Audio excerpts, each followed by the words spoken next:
To convert a QuickAdd file to a patient file, head into your Patient Browser tab to find the QuickAdd file. Remember that the QuickAdd files are easily distinguished by the gray person icon next to the patient name. Open the file by double-clicking on the patient name. You'll notice that this QuickAdd file has less tabs than a full patient file. To convert the QuickAdd to a full patient file, head into the Details tab. From here, you'll need to select the Convert to Patient option at the bottom of the screen.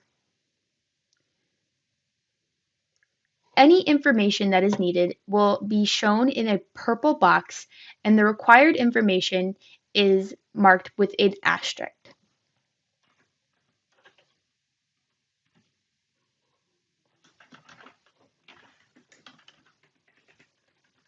Once the necessary information has been entered, hit the Create Patient button at the bottom of the screen. You will be asked to export the patient to NOAA if you are integrated with the NOAA program. Thank you so much for watching. Feel free to reach out with any questions you may have.